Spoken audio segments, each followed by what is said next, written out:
Through the Looking Glass and What Alice Found There by Lewis Carroll.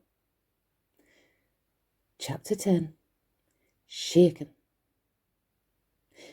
She took her off the table as she spoke and shook her backwards and forwards with all her might.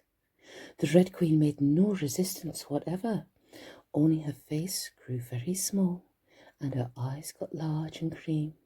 And still, as Alice went on shaking her, she kept on growing shorter and fatter and softer and rounder and... Chapter 11. Waken. And it really was a kitten, after all. Chapter 12. Which dreamed it? "Your Red Majesty shouldn't purr so loud," Alice said, rubbing her eyes and addressing the kitten respectfully, yet with some severity. "You woke me out of, such a nice dream. And you've been along with me, Kitty, all through the Looking-Glass world. Did you know it, Kit?"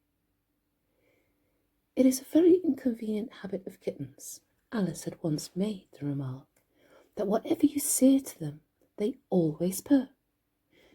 If they would only purr for yes and mew for no, or any rule of that sort, she had said, so that one could keep up a conversation. But how can you talk with a person if they always say the same thing? On this occasion, the kitten only purred, and it was impossible to guess whether it meant yes or no. So Alice hunted among the chessmen on the table till she found the Red Queen. Then she went down on her knees on the hearthrug and put the kitten and the Queen to look at each other. "Now, Kitty," she cried, clapping her hands triumphantly, "confess that was what you turned into." "But it wouldn't look at it," she said, when she was explaining the thing afterwards to her sister. "It turned away its head and pretended not to see it. But it looked a little ashamed of itself, so I think it must have been the Red Queen."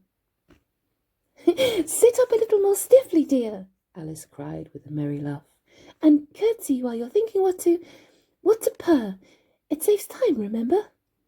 And she caught it up and gave it one little kiss, just in honour of its having been a Red Queen. "Oh, Snowdrop, my pet," she went on, looking over her shoulder at the white kitten, which was still patiently undergoing its toilet. "When will Dinah have finished with your White Majesty, I wonder? What must be the reason why you're so untidy in my dream? Oh, Dinah, do you know that you're scrubbing a White Queen? Really, it's most disrespectful of you." And what did Dinah turn into, I wonder?" she prattled on, as she settled comfortably down, with one elbow on the rug and her chin in her hand, to watch the kittens. "Tell me, Dinah, did you turn to Humpty Dumpty? I think you did. However, you'd better not mention it to your friends just yet, for I'm not sure. By the way, Kitty, if only you'd really been with me in my dream, there was one thing you would have enjoyed. I had such a quantity of poetry said to me, all about fishes. Tomorrow morning you shall have a real treat. All the time you're eating your breakfast, I'll repeat the Walrus and the Carpenter to you, and then you can make believe it's oysters, dear. Now, Kitty, let's consider who it was that dreamed it all.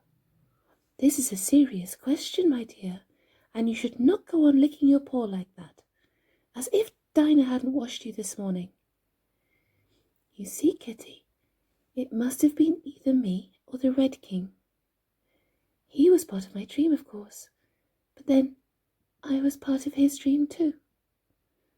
Was it the Red King, Kitty? You were his wife, my dear, so you ought to know.